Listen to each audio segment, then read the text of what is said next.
No. Pretty Caroline, stone cold stunner.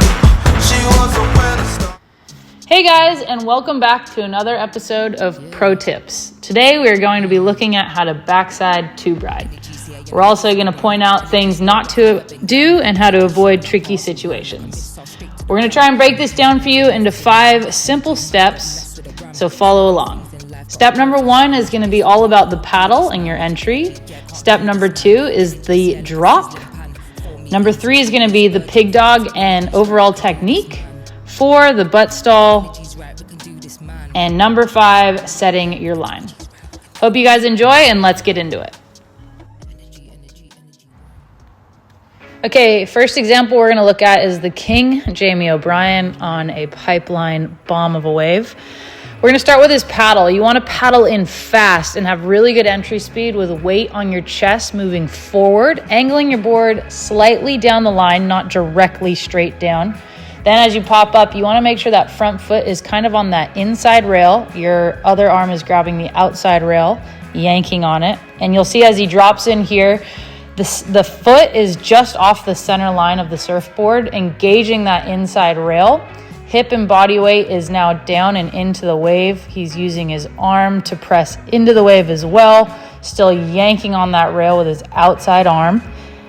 And then here he picks his line. Once he's made the drop, he's making sure that the nose of his board is never really higher than the tail of his board, and he sets his line and he comes flying out.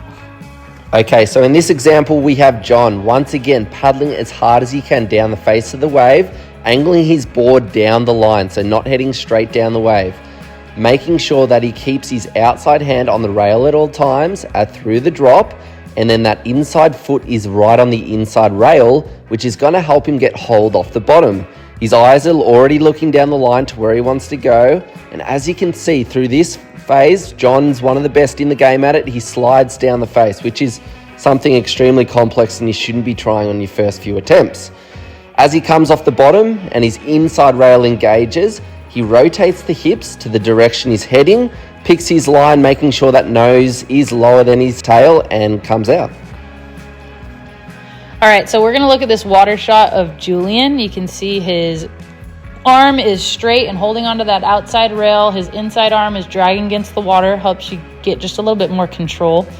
And one thing here, you can see that he's really squared off and very compact. So nice and low to his surfboard. His hips are facing the direction that he's going, and his front foot is on the inside of that stringer towards the inside rail, which is helping him engage that inside rail and keep his line straight.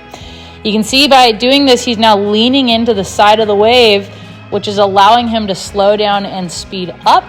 And again, that foot is super important, that it's on the inside of that rail. It's going to keep the rail engaged, which is going to keep you moving in the direction that you want. All right, now we're going to look at what not to do. You can see here his arm is not holding that rail as he takes off, so he's already behind the 8 ball. His hips are facing the wrong direction here, and he's kind of airdropping down the face, which also means he did not have a good paddle entry to this. He was not soon enough. As you can see, once he starts to come out of this airdrop and his front foot lands back on his surfboard and he's engaging that rail, what it's going to do is make him actually poke and nosedive a little bit, which is going to result in you falling and a actually very dangerous situation with the nosedive. All right, we're going to look at a wave of mine from Tahiti, actually. A few things I do well and things I don't do well. I grab my outside rail on the drop, which is a really good thing. It allows me to make the drop nice and easily and set my line for where I'm going. My front foot is in a pretty good spot. It's on that inside rail, again, allowing me to kind of engage it and set my line. But what I'm not doing well here, and I think is really important to look at, is the way and direction that my hips are facing. So you can tell my hips are kind of facing the beach.